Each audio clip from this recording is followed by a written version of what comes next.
can I describe our first guest? Millionaire, rock star, also wife and mother. Not a bad list of achievements for a 27-year-old from Limerick.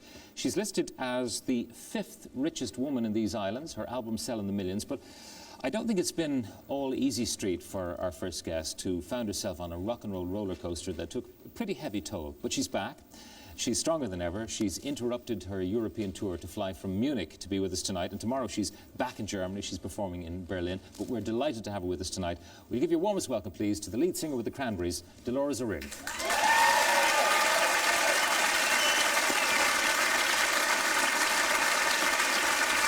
Dolores, you're very welcome. Now, make yourself comfortable there. You're a busy woman. Germany, and back to Germany tomorrow. That's right, back out to Berlin tomorrow. Yeah, how are the shows going? They're going great, really great. It's really surprising, actually. We did a show the other night in Milan, and the audience were like really loud with the lyrics from the new album. So loud that like I kept turning on my in-ear monitor, and I had a sore ear like for about 2 days.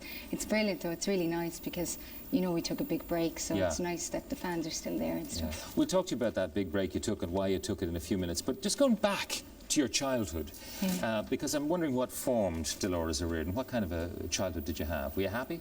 Oh yeah, very, a lot of happiness. Very, I guess, very spiritually strong, you know. There was a lot of kids, like I had 5 brothers. I still have 5 brothers and 1 sister, and very protective brothers, you know, like bikers, like hurlers, like the whole lot, you know. And my sister, she got married quite young and had kids. They all live at home. They all live down in Limerick, so it's quite nice to be with them now because, you know, we always kind of, we have our nostalgic trips and talk about childhood. What kind of a teenager were you? I mean, your role model, one of them was John Lennon, who was a bit of a rebel. Were you a bit of a rebel? Yeah, I suppose I was, because I was the youngest, you know, and I had 5 brothers, so I kind of always fantasized about being one of the guys, you know. I had that thing, you know, it's like when you have 5 brothers and you're always with them, it's like it seems so cool to be a boy, you know, when you're with all the lads, because they can just pee anywhere, and it seems so cool, they could just pee, and we had to kind of do the bending down in the hedge type thing, you know. So they were really cool, and they got away with murder, of course. Boys were allowed to come home late, and, you know, girls weren't, so I always kind of wanted to be a boy, so I guess I was a bit of a tomboy, a little bit of a rebel then, I guess, because of the whole not wanting to be a girl type thing, you know. Yeah. What kind of kid were you in school? Were you the leader of the pack, or were you an outsider, or were you put upon? I was kind of I was a ringleader of a little group, but I must say I was a bit of a class clown. I loved to joke and stuff in school, you know, and like. And when the teacher saw you, would they say, "Here's trouble"? I guess, like, I mean, there was one teacher in particular, she used to walk into class, and you know how you have, like, so many different periods in a day, you have 6 or 7 classes or periods in a day, and they're 40 minutes long. But there was one teacher, and she had a soft spot for my voice, so she'd come in, and I'd be there, Miss, come here, I wrote this song, check it out. And she'd be there, oh really? And she'd sit down, and she'd be there, what is it? And I'd be telling her, well, I wrote it last night, and all the girls would be egging me on, you know, distract her for 10 minutes, you know, so she'd forget to do this, that, and the other, you know.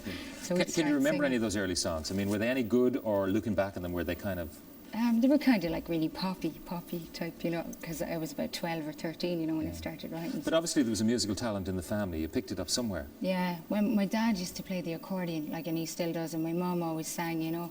And when I was really little, I started going, like, I was playing the church organ when I was about 12, like, and the choir were all well over 40.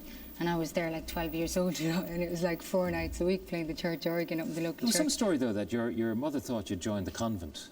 Now, I guess she hoped. I think most Irish Catholic mothers hope one of their daughters will turn out to be a nun, you know.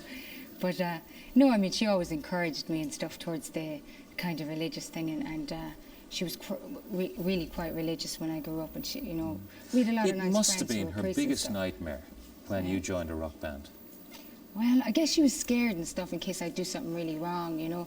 But I think after about a year, she kind of learned to trust me and stuff, and we became really close to each other. I mean, you were on the road, you're in the back of a van with the lads travelling. The lads, like, yeah. And pretty much like when we started, I guess in about the end of 89, 1990, it's 10 years ago now we started, and I was still in 6th year, you know. And we used to go touring around Ireland in little bread vans, you know. The bass player, he used to work in a bread factory. And you were in 6th year, and your mammy's allowing you to travel around Ireland in the back of a van. Well, it was like, you know, we'd have a few odd gigs, like not a lot, but it was the summer I joined the Cranberries. It was the summer I was doing my leaving, you know. And no, she trusted me. She knew I was, you know, I wasn't totally A crazy. good girl. Yeah, she knew I was a bit mad in certain ways, but she knew I had my head well screwed on when it came to the guy thing. There is the impression that it was kind of overnight success for you guys. Yeah. That's to forget a couple of years of really dragging yourselves around, getting no recognition, no gigs in Dublin, for instance, because you were Yeah. from Limerick. Yeah, I remember coming up to Dublin, doing our first gig, and like 4 people turned up, and I was so depressed. I was there, do you have to let it linger, singing away, and it was like 4 people, and they were more interested in their pints than me, and I was like, God, I'm so depressed, you know. And Yeah. I And a never. couple of years on, they're all foresaw singing what that would happen song, with aren't that they? Song, you know, it's mad. Yeah. Life is just so unpredictable. How did it happen that you broke America before you broke this side of the world? Well, it's kind of like, it's a really long story, but we got signed to the American label and stuff, and when we brought the album out here, it already was released to media about a year before it actually came out. So they had all heard it, all the journalists and stuff, about a year before it actually came out. Yeah. You know, so they And had Linger, heard of course, the was so song, singable. Linger and Dreams and stuff, yeah. Yeah. And they kind of gave it a hard time. The English press really slated it, and it was really quite a nice thing when we went to America, and it was so big there, and then it ended up selling 6 or 7 million copies, our first album. So, you know, it was nice, like, you know. It was terrific. I mean, Yeah. you were made up, and clearly you saved some of your money, and even that first album would have looked after you for quite a long time. Yeah, and I mean, to be honest, like, I guess a lot of people thought our success was very quick, but in reality it wasn't. I mean, I was doing 2 gigs a night. I remember going on stage singing from 7 to 9, and then coming off stage for half an hour, and, you know, having a quick shower, putting on more makeup, and then going on stage again for 2 more hours. And this is in small, dingy clubs to 200 people in America, and I was doing this for months, like, and you just get burned out, you know. You just get